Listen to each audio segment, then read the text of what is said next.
This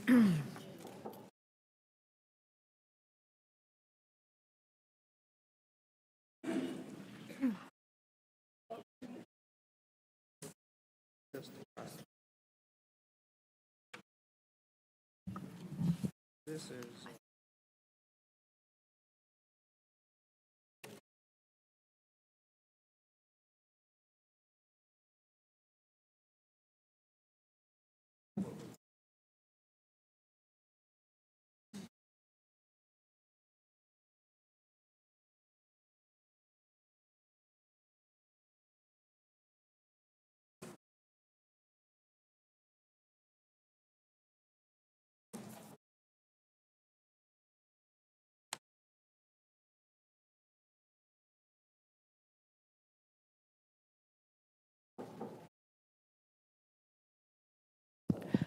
Okay. Good evening, everyone. Welcome to the Monday, March 9th, 2020 regular session meeting of the Durham County Board of Commissioners. I will now share the public charge. The Board of Commissioners asks its members and citizens to conduct themselves in a respectful, courteous manner, both with the board and fellow citizens. At any time, should any member of the board or any citizen fail to observe this public charge, the chair will ask the offending person to leave the meeting until that individual regains personal control. Should decorum fail to be restored, the chair will recess the meeting until such time that a genuine commitment to the public charge is observed. As a courtesy to others, please turn off cell phones during the meeting. And I just want to let folks know, I apologize tonight. We do not have capabilities of using our computers or our projecting any information. Our staff has done a great job of making do with old hard copies of our work session and Kinko's to prepare our agenda for this evening. And I just want to acknowledge our staff, our county manager, all of our department heads, especially Greg Marrow. Greg, thank you to you and your staff for, I know you've been working day and night. Thank you so much. Everyone is working so hard. We have had a cyber security attack, the city and the county, and everybody is working as hard as they can to address it and doing as best they can to make sure that our programs and services are still meeting the needs of people in our community. We ask people to be patient. And Mr. Manager, I'd love for you the opportunity to share any other comments or things that you'd like residents to know. Madam Chairman, thank you. I think you pretty much covered it all. We did do a press conference this afternoon during the 4 o'clock hour, and that information.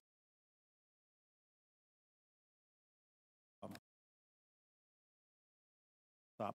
Okay, well, thank you. So we are, just to let folks know that we have fantastic IT staff. We have prepared for this moment, as have the city, and made a lot of investments. This is something that's happened to many, many governments all over the country. It's just, as the mayor said this morning, it was just a matter of time when it would impact us. But we'll be back online as soon as possible. And again, we just ask people to be patient with us. So I will now ask that we rise for the Pledge of Allegiance.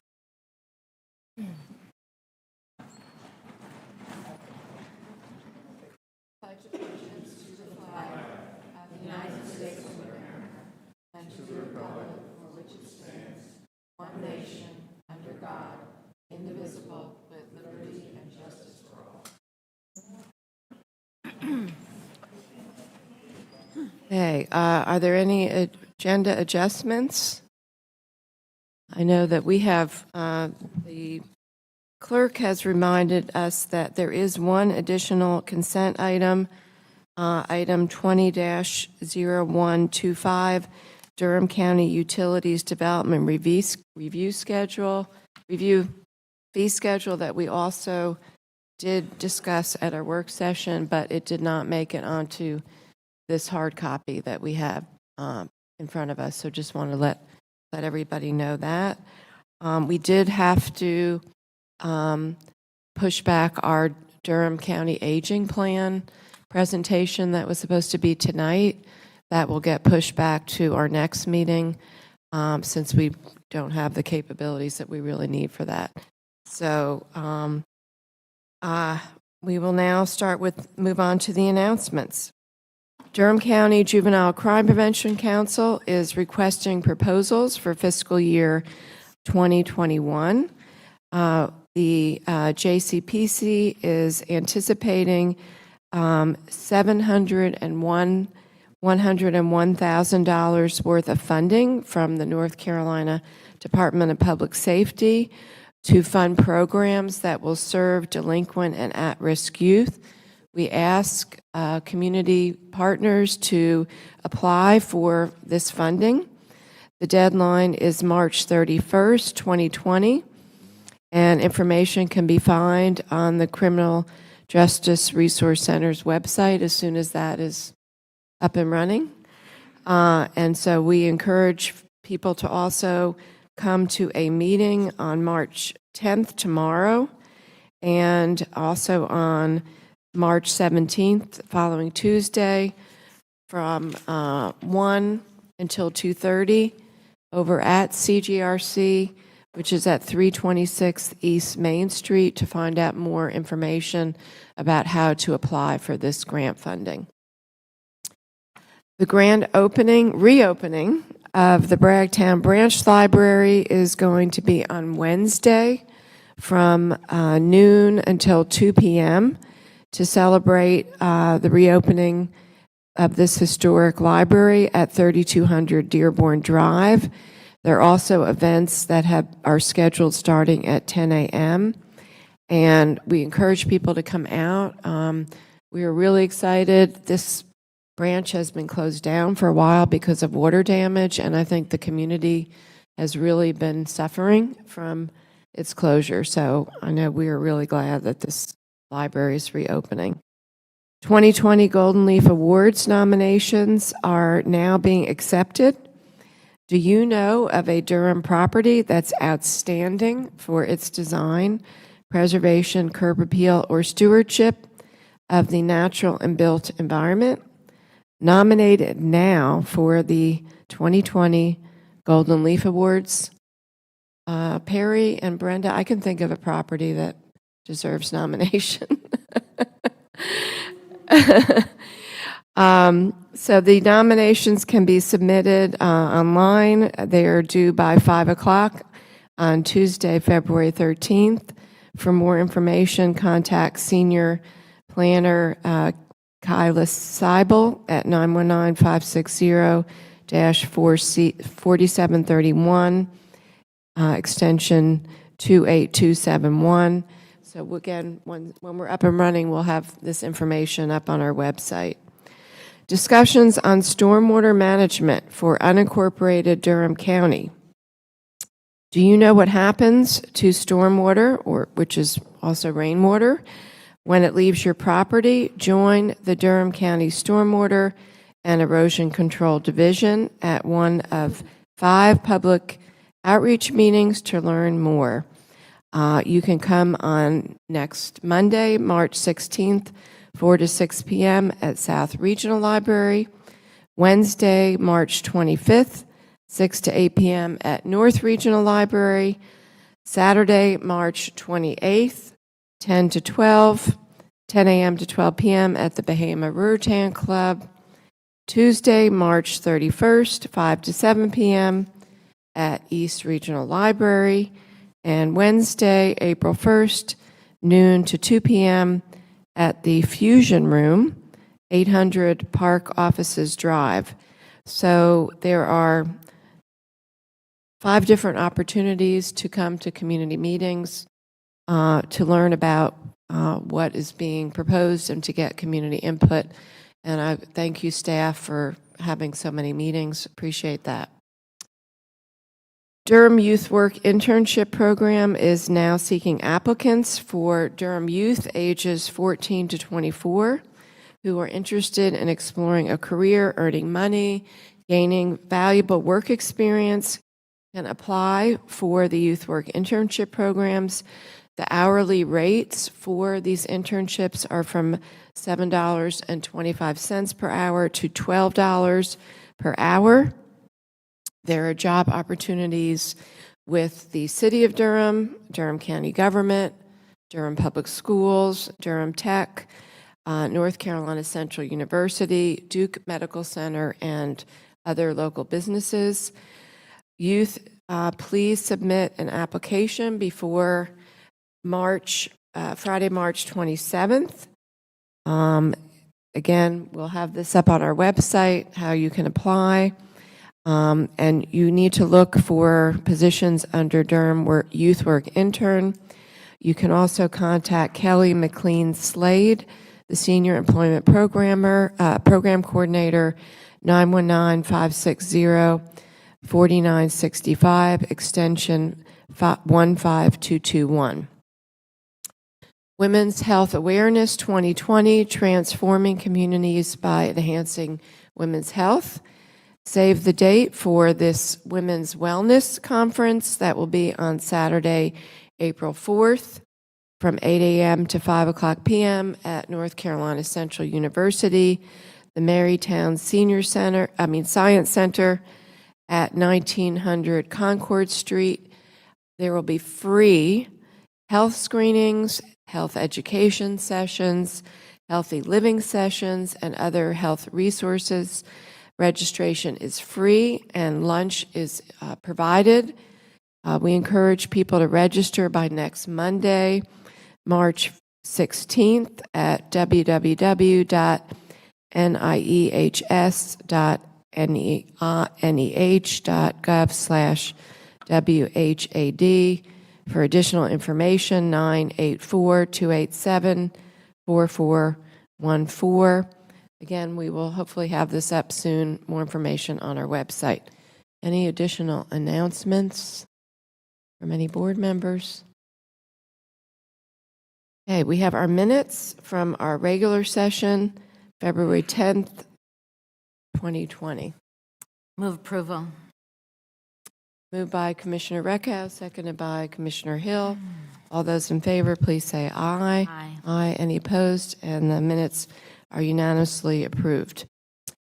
This evening, we have a proclamation on Colorectal Cancer Awareness Month. And do we have Rod Jenkins here from Public Health? Maybe we could have Joanne, if you could come up and help us with this proclamation, which is the goal is to promote awareness and educate residents in Durham County of the importance of early detection through colorectal cancer screening. Durham Board of County Commissioners proclamation for Colorectal Cancer Awareness Month 2020. Whereas March is Colorectal Cancer Awareness Month, and whereas colorectal cancer is the second leading cause of death among men and women collectively in the United States, and whereas 1 in 23 people will be diagnosed in their lifetime, and whereas the incidence of colorectal cancer for people younger than 50 years of age is increasing, and whereas 60% of deaths caused by colorectal cancer can be prevented with screening, and whereas routine screenings for colon cancer enables early detection and treatment, and whereas the American Cancer Society recommends that regular screenings for colorectal cancer begin at 45 years of age, and whereas people with 1 or more family members who have had colon or rectal cancer are at increased risk for diagnosis, and whereas Colorectal Cancer Awareness Month is a good time to encourage people of all backgrounds and ages to be aware of the signs and symptoms of this type of cancer.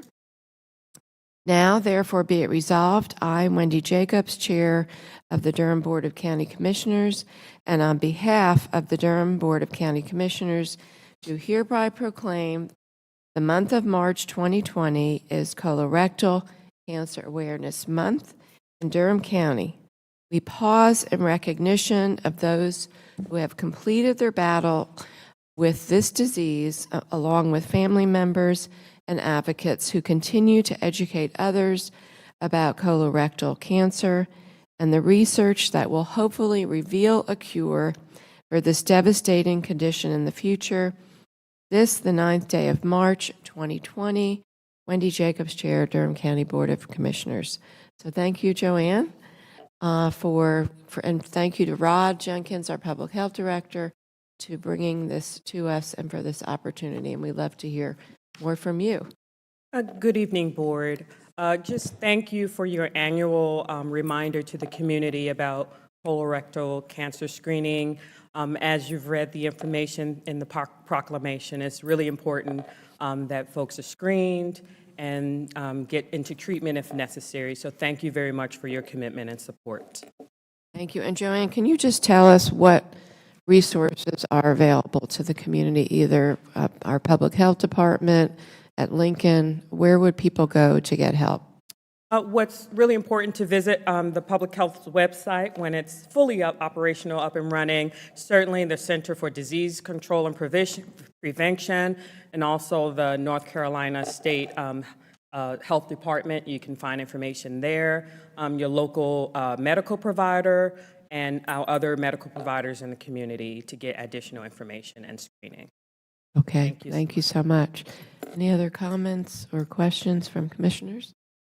Okay, well, Joanne, if you come and receive this proclamation, please. And in the spirit of public health, I will acknowledge that. Yes.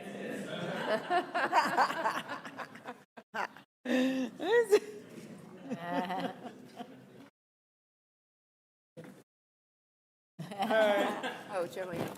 Oh, thank you very much. We'll do the bump. Yeah, we'll do the bump. Okay. Bam. So, and Joanne, thank you, and for demonstrating good behavior. And if you don't mind, also, I know we've had some information out, and Rod is not here, but since we're talking about safe practices, could you just give people information about where they can get information about the coronavirus and what Durham County is doing in response?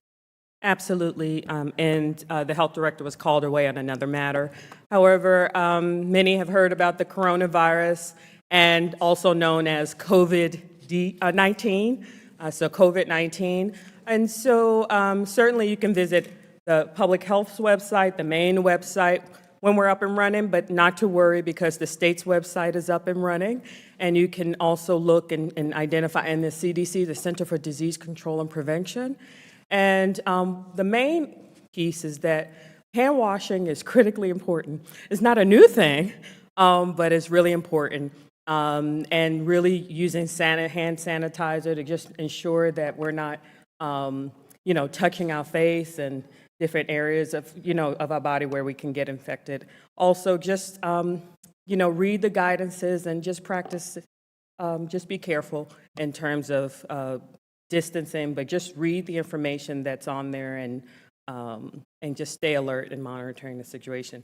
However, the health department is working very closely with the state and practicing with their epidemiology department, monitoring cases that we may have. Well, thank you very much. Thank you.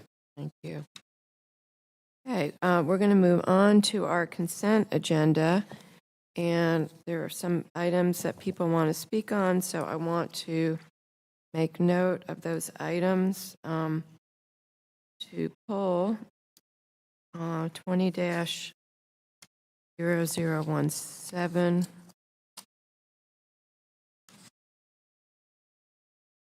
20-0018,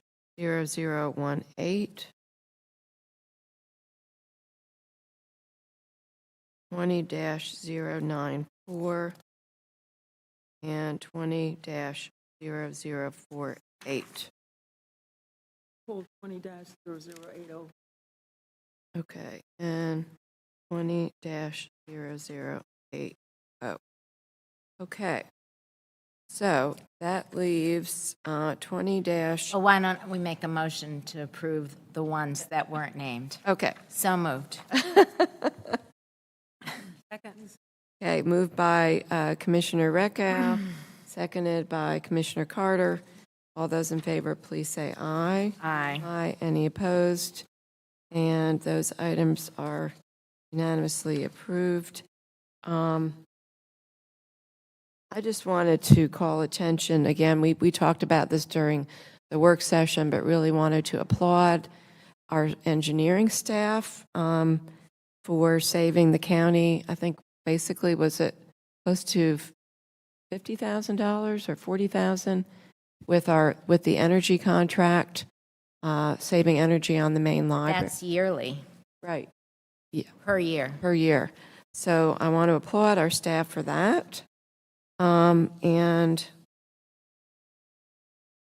it's another item. And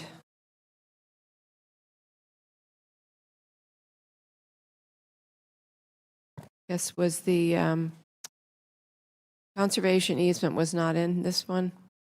Is it in here? Okay, I couldn't find it, but just another great land conservation easement and preservation of another farm in Durham County. So thank you.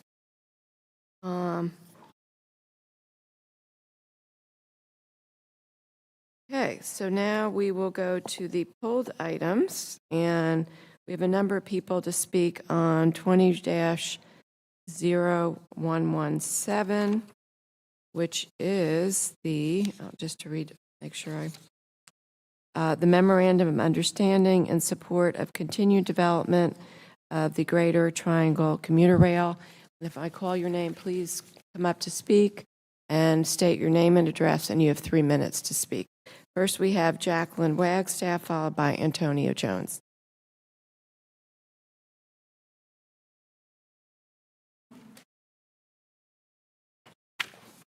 Good evening. I have some concerns about this transit, I guess you call it memorandum of understanding. First of all, there were some things said in the presentation that was very disturbing. The first thing that I have a problem with is you're going to do an 18-month study, and that study is going to involve committing $2.7 million to a study, and you've already done a study. And you're saying this study now is to basically determine if this is warranted to do this corridor plan. And when I looked at the plan, I don't have it right here, but it was mostly Garner, Durham, Garner, Durham, Garner. And I do know we have a large amount of our employees, county employees, city employees that don't live in Durham. And one of the biggest problems I have with this is that you're going to try to provide a mode of transportation at the expense of the taxpayers in Durham to benefit the non-taxpayers that work in Durham but leave Durham and live other places. That seems to be a serious problem. I think that in the first survey, they talked about how the people that were consumers of the transportation mode we have now, buses, that they wanted more buses. I think before you spend one dime of this tax money, you've already wasted $168 million that you, to this day, Ms. Wendy, you have not posted that on the website, which you agreed to at one point at a meeting that you said that they would post where that money was used and where did that $168 million went. We haven't seen it. So before you spend one more dime on anything, you need to accommodate the people that consume the bus ridership now that are on the low end of the economic spectrum. And you know they are the people that ride. What y'all trying to do is create a mode of transportation for your higher earners that will not ride what we already have. But the people that are consumers of the transportation mode we have now, they are not getting the benefits of this. They're going to pay taxes, even at the smallest taxpayers, to benefit other people that do not even live here. And I know this because I've stood out there in front of the county building and did my own informal survey, and most of the people that went by 9 out of 10 people, I don't live in Durham. They can't even vote here, so they contribute nothing to the tax base. But we're going to burden the taxpayers that are here to provide a mode of transportation to get these employees back and forth with the least amount of headaches so they don't have to drive their cars, they don't have to spend money on gas, and then you talk about a parking ride. And I think it's insensitive for you to say we need to create affordable housing around a parking ride. I don't think you want to live around a parking ride deck. I'd just like to know, and I think that's very insensitive because most of the time when you're talking about public transportation, you're going to have your poor population. We don't need affordable housing around a parking ride. We need affordable housing, period, in Durham, and we need to stabilize what we already have. So you have several problems wrong with this. Thank you. Okay, next we have Antonio Jones, followed by Minister Razik Saidi Mohammed. Good evening, County Commissioners. Antonio Jones, Durham, North Carolina. In general, I don't have a problem with mass transit. I typically support it. However, we have a outstanding issue with the light rail. We are asking the taxpayers to potentially start another study, and we haven't completed the previous one. So I want to call to your attention is this findings that was done by the American Public Transportation Association, the peer review that came out on October 19. So this is talking about the light rail system, and a team of experts came in and did some findings and recommendations. And since October of 2019, I highly doubt that we have seriously considered their recommendations before we start with this new plan. One of the major things was the top 5 was concerned about the Go Triangle's ability to deliver large-scale rail projects, the project selection, shareholder relationships, and board composition and leadership. So concerns about the Go Triangle's ability to deliver large projects. One of the key findings that it is critical that the confidence of the agency be rebuilt prior to the start of process of a new process.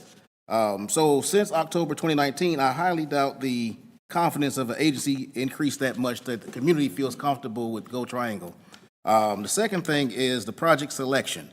And it says, given the fate of the last 2 major projects, Go Triangle and its regional partner should consider a reset or at minimum reevaluation to ensure that the next project represents the agency's highest priorities and is fully evaluated.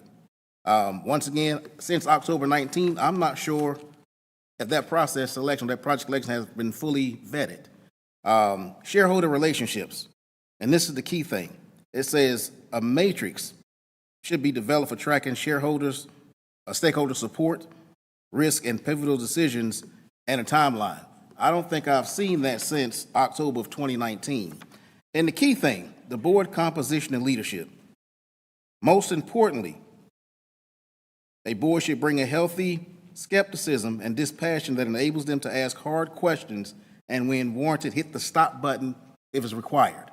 I think right now, this is a good one right here. The board members should reflect the views, experience, and diversity of the communities it represents. And when I looked at the board composition today, I don't really see that representation. So since this report is produced in 2019 and here we are in March, I don't know if we had adequate time to deal with what's in this report before we move on to the next one. And like Ms. Wagstaff said, we have over $160 million gone, and as an informed taxpayer, I don't know where that money went. Last thing, and I'm gonna sit down. On the schematic of the proposed rail stops, the airport isn't a stop. How do we have a light rail or commuter rail system where the airport is not even a stop on the first schematic? It says it's going to be a future connector. In my experience, that's a major connector. But I'm going to sit down. We'll talk about this later, but I think Thank you. we have some serious conversation. Thank you. All right, thank you. Okay, so Minister Razik Saidi Mohammed, followed by Mary Molina. Thank you. Good evening, Board of Commissioners. Thank you for this opportunity. First, I want to say I'm privileged to witness something here. I notice most of y'all bumping your elbows. You have to be careful in a certain arena because in the gang arena, that means you just got recruited. So be careful so you won't be put in the police data as a gang member. I understand with this COVID-19 and coronavirus going around that we're expecting a surge. But as I listened to the presentation on the light rail today, I perceived a veiled threat from them, as if the commission don't accept what they're saying, that they're going their way. I would be remiss to mention that we have traveled this road in the past, alluding to the $165 or $70 million failed light rail previously attempted as a regional transportation avenue.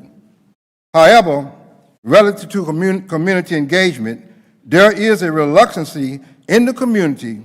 There's a lack of trust and confidence in these studies due to the fact of what we have already experienced. After 3 work sessions on this matter, we are now hearing about a MOU, Memorandum of Understanding, and the adoption of a resolution that a comprehensive community engagement have not been done. There's been no feedback from the public. So in my conclusion, I would like to say, I heard someone speak about Project Matrix. The verbiage and context in that language reminds me of the same language that I heard in the previous light rail, which failed. The board has an alternative now. The Board of Commissioners, in my opinion, my little 2 cents worth, should not adopt a resolution authorizing the county manager and the board chair to execute a memorandum of understanding at this point. And at this juncture of the study, which have been done, it have been found weighted, and found wanting in the balance. Thank you. Thank you. Mary Molina, followed by Victoria Peterson. Good evening, Mary Molina, 1410 Watt Street. I'm sorry, I am generally informed, but I don't feel informed tonight. This is the first I've heard of the Memorandum of Understanding, and so I've jotted down some questions, but I'd like to precede it with a quote from Henry David Thoreau. "We are in great haste to construct a magnetic telegraph from Maine to Texas, but it may be that Maine and Texas have nothing important to communicate." We need to keep that in mind for this corridor project. Who is going to use it? What are the revenues that we anticipate? We know the costs. What are the revenues that we anticipate? What community is going to use the commuter service? What are the rail miles? What is the cost per rail mile? What are the projected maintenance costs? There were 3 points where they listed weak mediums that would be ineligible for funding. 3 out of 6. What happens there? With all the parties involved, what happens when there's a breakdown along the way, as has been our history? How are disputes resolved? Who leads? How does the community participate? What is our role? Whose responsibility is it to tell us when a meeting is happening, how we can participate, if our voices matter? Are we going to be the people that are going to be writing it? If so, don't we need to have some input? Thank you. Thank you very much.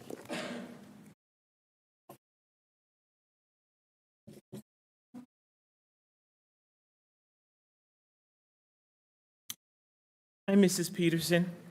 I live in the city of Durham, and I'm not trying to be rude, but it really concerns me. I don't understand why is it every time our community wants to do something, we want to bulldoze down the African-American community and bring it through there. This area where you're speaking about, at least starting off on 147, that whole area over there is heavily an African-American community.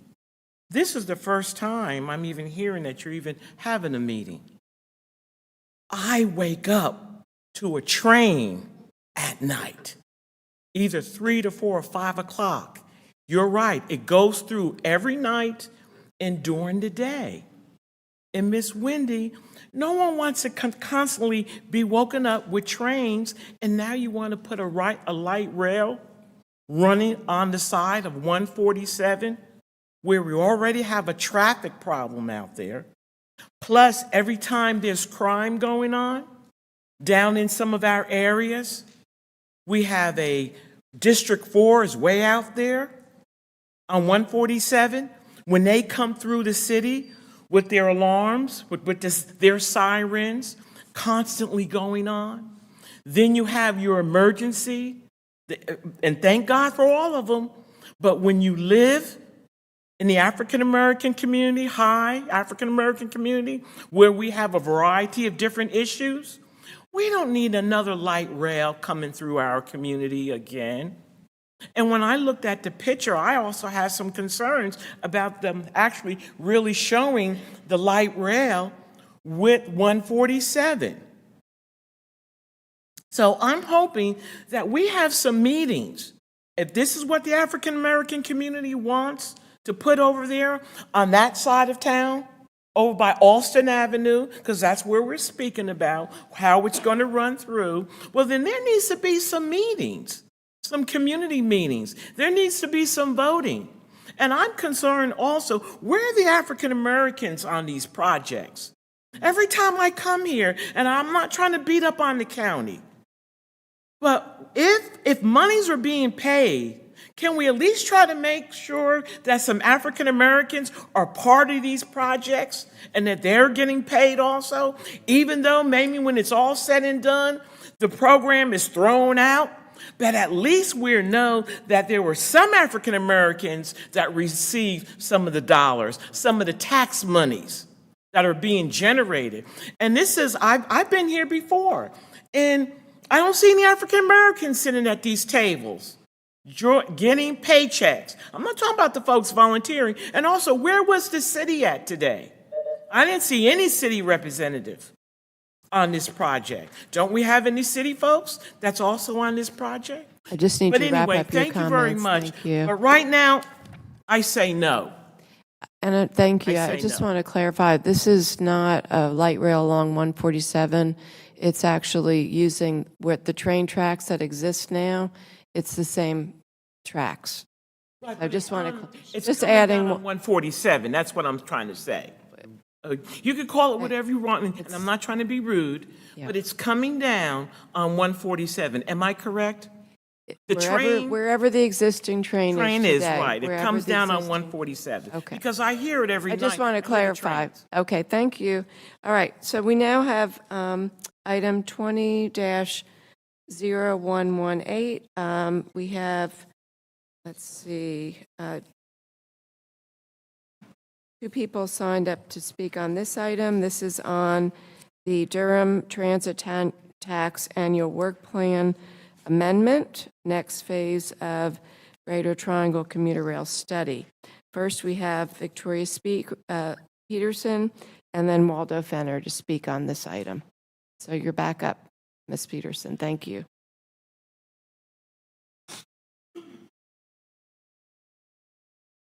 I think we really need to have some meetings with the community to make sure that they want to use tax dollars on these projects. And I don't think that has been really going on for some time now. It seems like the county commissioners, and I understand that you have to represent us, but I think it would be good if every once in a while that you would come back out into the community and ask, are these some of the things that the taxpayers really want? Because we have some other concerns. If the county's going to be giving out monies, and I heard somebody also mention about affordable housing being put around some of these facilities, well, stop throwing that up under the bus. We start using affordable housing to try to make other folks feel comfortable and that they are going to be accepted. And then come to find out that affordable housing project may be $100,000 and some before you can even move in.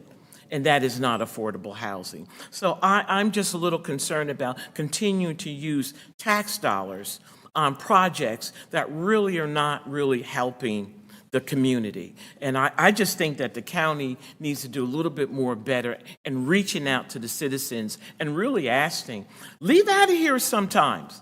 You don't always have to have your meetings up here. You can have your meetings out here in the community. and really talk. I haven't seen any of y'all walk around in my community. I live in walking distance of McDougall Terrace. We pay taxes over there. There are homeowners over there. There are people who buy and sell over there, who live over there. We like to see you in our communities, even though we want to see the city officials spending their tax dollars. And I did find out, Ms. Brenda and Ms. Wendy, I did find out today, the county is sitting on $62 million.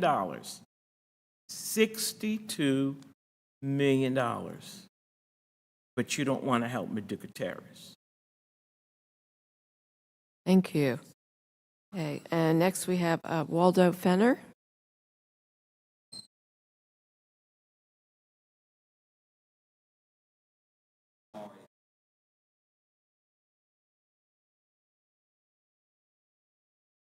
It's shame what you said. I always say some of you like me, some of you hate me, and I'm okay with either one. I don't care about the color. Could you just state your name and address, please? Thank you. Waldo Fenner, 1119 Clarendon Street, Durham, North Carolina, 27705. Thank you. Okay? I don't care about the color. Don't make me no big difference at all. I love the light rail to come on through, but the simple fact is that it will benefit us, people of city of Durham. What concerns me is that how you all spending taxpayers' dollars. You wasted over $160 million. You haven't accounted for that yet. And now you want to spend more money. If you want the light rail to come, then do your due diligence. Research it, study, ask the questions what needs to be done before you start spending taxpayers' money. All you're doing is raising property tax. Pretty soon, who's going to pay for it? You double property tax in 1 year's time. Doesn't make any sense. You spent money on everything except for what the human being needs. You ain't spent no money at Lincoln. You gave that to Duke. You gave Durham Region to Duke. You haven't done anything for the poor people who have to pay these taxes like the rich folks pay. We have got nothing but higher taxes and run out our neighborhoods. You want to raise bus fares. You remember, we were at the same meeting. Go try and want to raise bus fares. Well, you had a $3 million surplus already. So why you want to raise bus fares? The bottom line is that you want to spend taxpayer dollars, but you're not giving us any accountability for our money. You want the light rail? We all want the light rail. But you need accountability. Where's the money going to? Where's Go Triangle? They spent the money. How you give Go Triangle permission that you wouldn't even do yourself without having the easements done or right-of-ways done from Duke or from the state? You allowed me to spend over $160 million for a light rail. And the reason why I keep bringing this up, because I had an interaction with one of the people who was on the board of doing this light rail, walking down the main street. And I asked, where's the money? He says, a tunnel, and they started laughing. So it concerns me that you are hiring people who have no consideration for our dollars at all, but you have no consideration for us. Well, because you answer to you guys, or you answer to us, how you want to put it. You haven't done anything at all. And now I'm pleased to do say that you are building a youth home. I commend you on that, but you're still failing, and it's not right. It is not right at all that you all would spend our money like that and not do anything for the people of Durham, per se, for health-wise. You can drop your heads, you can roll your eyes, and I'm okay. I'm okay. You got to answer to God. Thank you. And Mr. Fenner, I'm going to have you just stand there because the No, next, ma'am. And I walked up this flight of steps and my You're- legs hurting. the next item you have signed up to speak Don't worry for. about it. Y'all ain't listening no way. Okay. So then we'll skip that item. 20-0048, Antonio Jones. So that item is the approval of the Safe Tech Solutions for Emergency Services Consulting and Training. Yes, Antonio Jones again. So what I really want to talk about was not on the agenda, so I'll just say for the public record, I support emergency management getting the training, right? But what I really want to talk about is a follow-up item that was not placed on this agenda, which was the update to the request from the public to start an independent investigation regarding the claims made. Mr. Jones, you can speak to items that are on the agenda. Okay, well, I'll wrap that in. I support the $65,000 for emergency management, but I think you know where I'm going with this.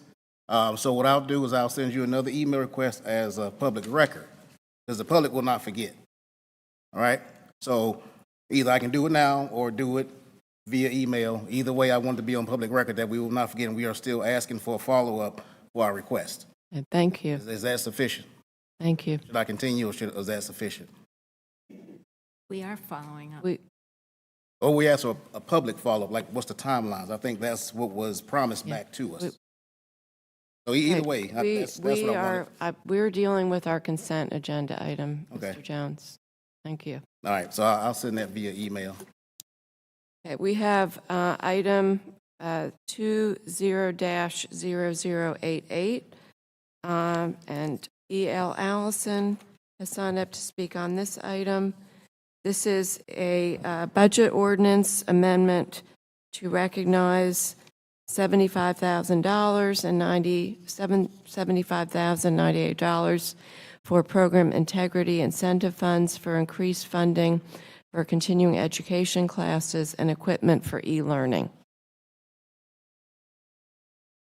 Good afternoon. Thank you very much. You know, we have several things on the agenda that I could speak to, and I've identified two of them. But before I start, I've mentioned racism many times. Dr. Allison, you have signed to Excuse me. speak up to an item Excuse me. that is on the You agenda. can't tell me what I can stand up here. I have item and I'm going to deal with it. Just listen. Now, you getting out of order yourself now. Let's wait a minute. Racism. I have brought this book several times, and I want the people to see it. The Color of Law, a forgotten history of how our government segregated America. The next statement I want to read before I deal with what I'm talking about, because you've got people, both different people are dealing with this. They're governmental agencies. What did I just say? A forgotten history of how Dr. our Allison, government are you going to speak on this item on our segregated agenda or not? America. We are discussing our consent agenda I'm items. talking about it. I'm getting ready to raise a question to find out the disaggregation of data on 20-0088. And what I said is right here, in this table, based on this book here, that segregation is going on in view, plain sight, that the government is doing it. Now, but my question deals with looking at 20-0088. It states that to ensure that the appropriate resources are available to support growth and development of various agency programs. What does that word various mean? Could you tell me what various agencies are? You identify, disaggregate the data, tell me who's going to get the money, who's participating. The government is doing this, they've been doing it for years and years and years. That's why I'm dealing with racism. We're not talking about a grievance procedure. We're talking about racism that's through and through. On the next one right here, that's my question.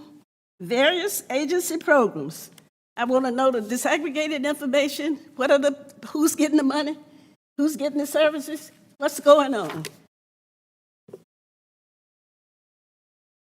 Now, is that information documented, written down? Or you just don't want, you don't want not us to know what's happening?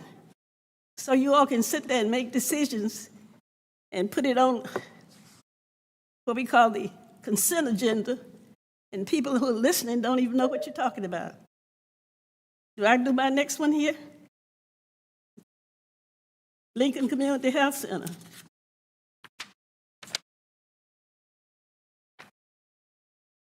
Same thing, racism. Both of my children were in fact born at Lincoln Hospital. Okay, And now excuse I me. looked at this situation, I said, how? So you have girl, signed they up to did this- speak on 20-0094. Is that what I'm supposed to be dealing with now? Am I? Which this- is the that what I'm capital supposed to be project dealing with now? amendment, $55,400 in funding for Lincoln Community Health Center, and the execution of a design contract with Surface 678 for the Lincoln Community Health Center parking lot expansion. All right, starting out up there at the very beginning, it tells us that you all are going to expand the parking lot. And it seems like this started way back in 19, I'm trying to get the date right now that I can't exactly find it. But the $1 million in this January 2017, now it's 2020, and they haven't even started on it. I'm trying to raise a question of why does it take so long to move something? Because right now, all of that parking is going on now. Massey Avenue, Spalding, Linwood, Merrick Street, all around that neighborhood. And people still, most of those people in that area own those houses, except right up toward Fayetteville Street. These are people who own homes. And we got all that stuff down there, and basically it has taken an eternity from 2017.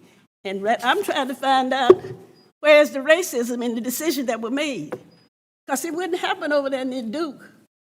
It happens always over there when you got black folk, African Americans. And I'm raising this. I'm going to bring this book every time, Madam Chair, because it's happening in plain view. People, some of it's commission and some of it's omission. Some people don't even know that. They don't know that. I just love white folk. Show up at everything. You know, people do that. My questions have to understand why in the world and how and who's getting this money and who have you all hired in terms of everything. The MWBE, I've got a pack of stuff that I haven't even got. We supposed to meet back with you. I didn't even bring that up here. But when I come up here with that, unless we can get something done with tell me again what it is, MWBE. That's right, trying to get that. And honey, I tell you, it's all the way through this book. And I think I've spent my time. Mine are questions. 2017 and 2020, it hadn't even started. And I just want you all to drive through that by Lincoln Community Health Center and see all those parks everywhere, all over the community. Unbelievable. I'm asking you all to move expeditiously, not when they made a decision for us expeditiously, and we had 50, 40, 60 years before we could take care of the racism that's front. Thank you. Thank you. We also have Victoria Peterson signed up to speak on item 20-0094.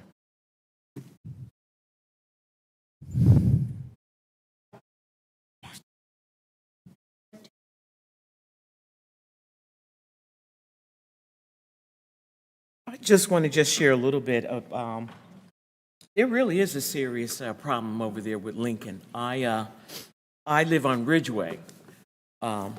Anytime I'm coming down Fayetteville Street, I usually make a left on Linwood. And that street over there, and matter of fact, the whole street needs to be paved. The building needs to really expand. You really need to expand. I'm not sure why. I hate to say this. I wasn't around then, but I have seen some of the pictures. I don't know why the African American community allowed this community to come in and bulldoze down the Lincoln Hospital. I don't know why they did that. I wasn't here at that time. But what a tragedy. Because if you look at it now, it's a mess. And matter of fact, most African Americans can't even get service over there because we have allowed other folks to come into our community dealing with immigration who can come in and get services.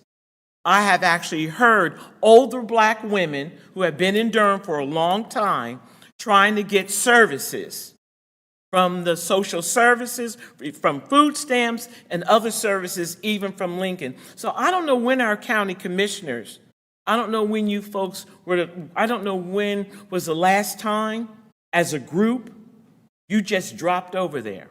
Just go over there and visit. Don't even tell them you're coming. Just go visit. I'm not sure who, I don't know, I think Duke is sort of managing that facility. Well, they're not doing a very good job. And matter of fact, I even had some concerns about how Duke Hospital treats their local residents, Durham. But that's a whole nother situation. But they do need a parking deck. But they also need to expand that facility up, not along, but up, going up. That is also a residential area over there. You don't want the buildings too big. But people need to be able to go somewhere and get some good medical care. And it shouldn't take weeks and months to be able to get in that facility. But when we allow whomsoever will, if you're legal or illegal, you can go to the Lincoln Health Center and get services, which is really wrong because it's a violation also, and you can talk to the attorney about it. It's a violation of our Constitution, okay? Because you're supposed to be a U.S. citizen in this community. But I know we have some public officials who feel, at least on the city, whosoever will, come on to Durham. And it has hurt the poor community because a lot of these folks who are coming are poor also, and they are using our services. Thank you. And it's costing this county a lot of monies. Thank you. And a lot of folks who need the services are not getting them. Thank you. Thank you.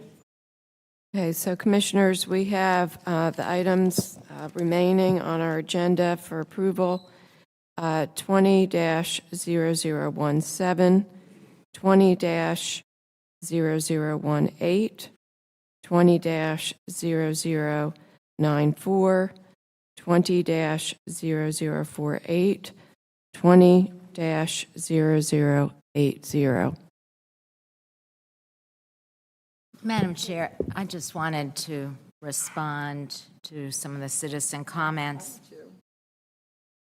We had an extensive discussion from 5:30 to past 6:30 about the two items related to the commuter rail project. And I do want to thank the citizens for coming out.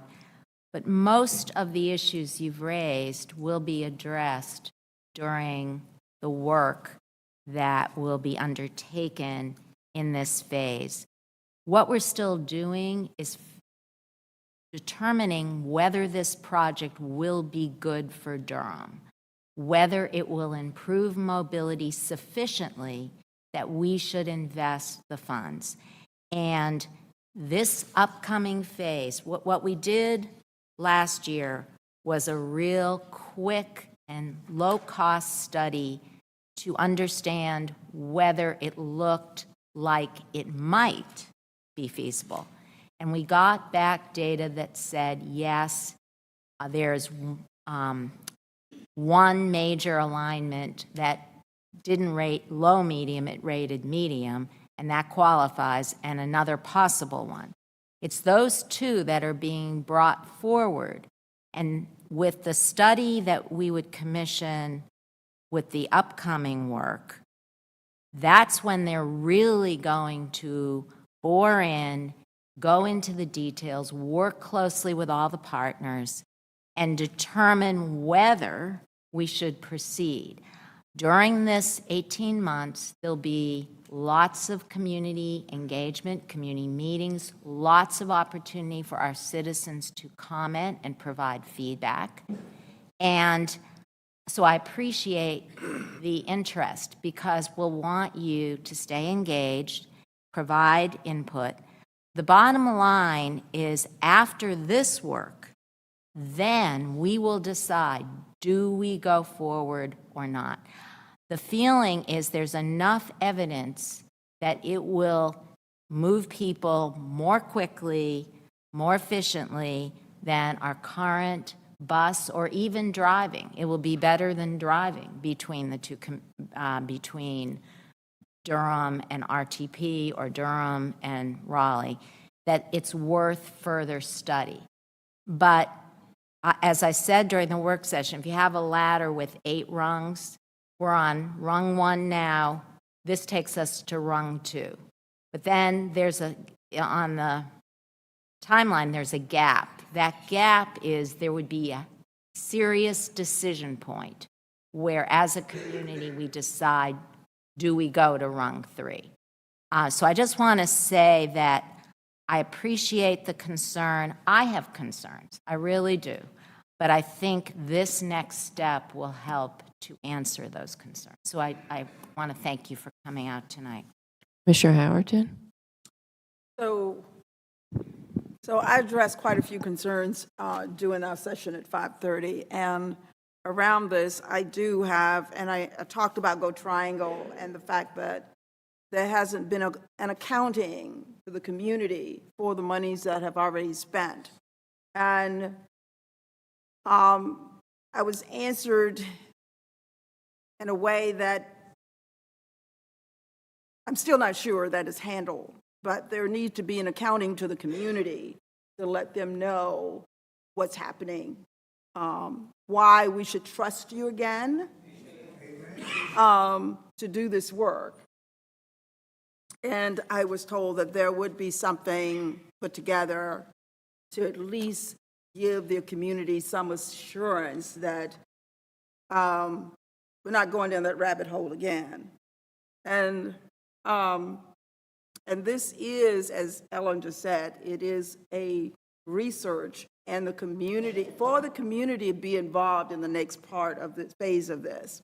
Because so far there has not been a reaching out to the communities, forums in the community so that people are engaged. So you don't know what's happening. The people on this board that have been involved have been Ellen and Wendy, because they're on the board. And most of the questions that I have a lot of different questions because I'm not involved either. So I understand your questions. I understand the uneasiness around this because of the lack of information. Going forward, I'm hoping that the community will be informed, and so that there's transparency on what's occurring. And that's all I'm going to say on that subject. A couple of other things that you mentioned. Let's see, what was it? So, Madam Chair, I pulled 0080, and I have some questions on that. Let's see.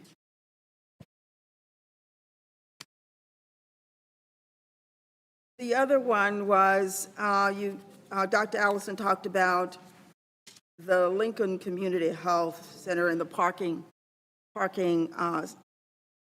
space there, surface. Mr. Manager, could you expound on that for us? You want to talk specifically about the parking lot expansion? Yes. Okay, so I'll have our engineering staff come up and talk about it. They're overseeing the project. Thank you. Just give you a high-level oversight. Good afternoon, Commissioners. So the Lincoln Community Health Center parking lot expansion was brought to us about a month ago, and I know Commissioner Reckhouse sits on that board. Late last month, their board approved a project to the tune of about $239 million, where we had a 239,000. yeah, excuse me, 239,000. Yeah, you're right. It's like, oh my God. We had a quick feasibility study done to Keith was determine about that to we pass could. out over there. We had a quick feasibility study done to determine that we could actually expand the parking lot by 45 to 50 spaces. And so what we have for you tonight is the design contract in the amount of $55,000 for Surface 678 to do that design. And then later we'll come back to you with the balance of that funding once we receive bids. And so that's what that is. This is a totally new project. The way the AAF was written, it stated that back in 2015, we did phase 2, and we did. You remember, we've done probably 2 or 3 projects over at Lincoln, and phase 2 was expansion of the WIC clinic, the dental area, the lab, the pharmacy, all of that was redone recently, and that project was completed in 2018. And what that did was that allowed Lincoln to see a total of 2,400 additional new patients, which put even more strain on the parking. And so now we're coming back to expand that parking, and so that's how everything was written up. And can you, What's the makeup of the contractors? We are not there yet. You know, the county has a MWBE goal of Right. 25%. I will remind you that on our construction projects, we're exceeding that by typically anywhere from 30 to 35%. Once we receive bids, we will have the contractor selection. We can provide you that information. So we have not gotten to that point yet. No, ma'am.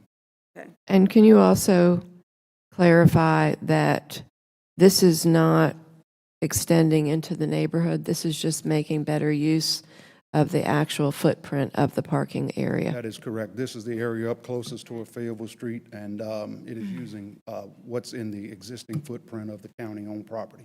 And we have a narrow window of opportunity to expand the parking there because the Jordan Lake rules actually precluded, we couldn't add more impervious surface, but about in the last session, the General Assembly removed the Jordan Lake, or put a stoppage on the Jordan Lake rules for more research. And so we're able to expand the parking lot during this time. So it's a narrow window. That's why the staff is working actually very fast to get this done while we can, because it is a crisis right now. The staff does not have adequate parking. So we're excited that we can add these spaces and make it much safer and easier for the staff to park. Yes, ma'am. Thank you. Oh, Commissioner Howerton, 00, you had a question about 0080. Yes, I will. I think I'm going back and forth, but just one other thing. On 20118, there was a question about property tax. The transit tax, the citizens voted on that. So it's, as far as the property tax, there's nothing we could do about that. It would have to go back out to the citizens to change that. That you voted on that one already. So the other one that I had a question about was 0080.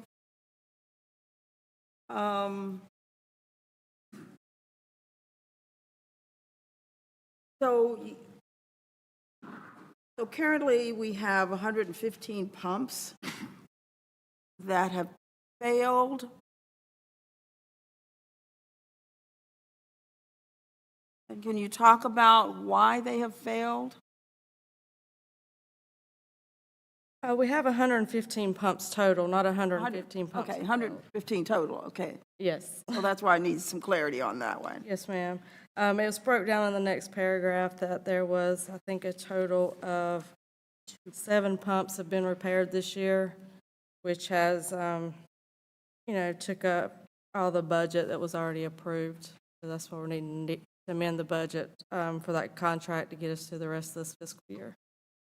So how many have failed? We've repaired 7. So 2 was repaired due to like grit in the system. We had 3 that just due to normal wear and tear, which is unavoidable.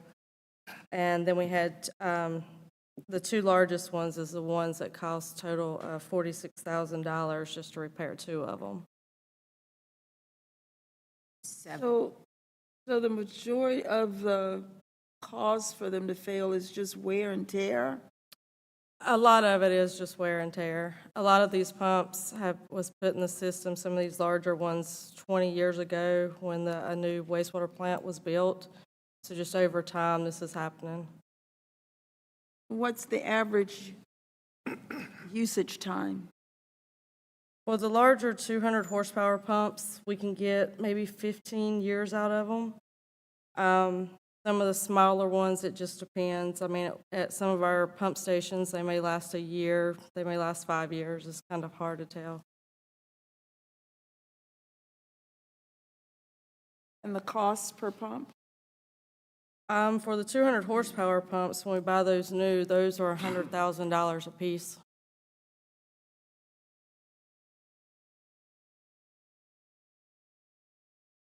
All right, thank you. And just to clarify, this is out of our enterprise fund, is that correct, the funding? So this funding is paid for by the actual fees for the services. This is not paid by taxpayers' dollars. Thank you. Okay, so we have items, again, the consent agenda items 20-00117, 0118, 0094, 0048, 0080 before us. Move approval. Second. Moved by Commissioner Reckow, seconded by Commissioner Carter. All those in favor, please say aye. Aye. Any opposed? And the items are unanimously approved. We have several closed session items this evening.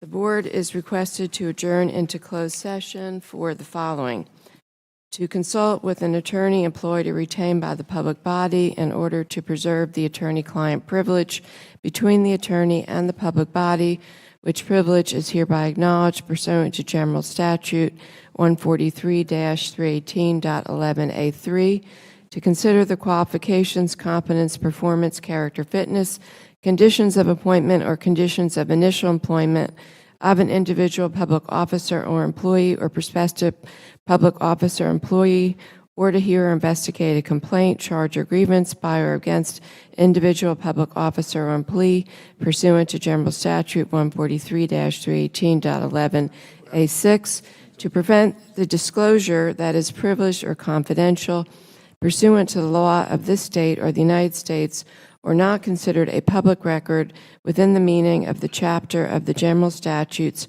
pursuant to General Statute 143-318.11a1. Excuse me.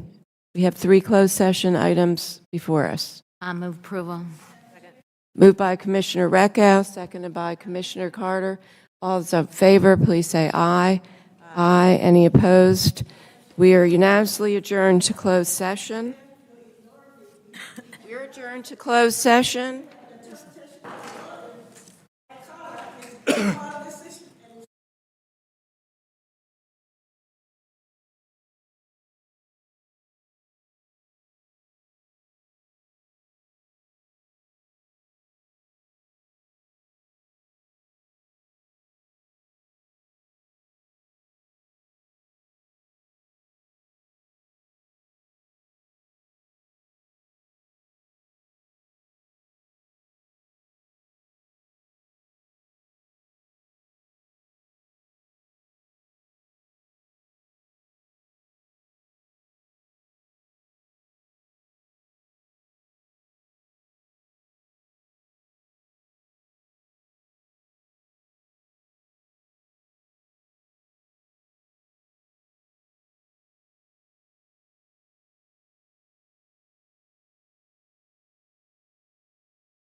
We have adjourned from closed session, and we have given direction to the county attorney.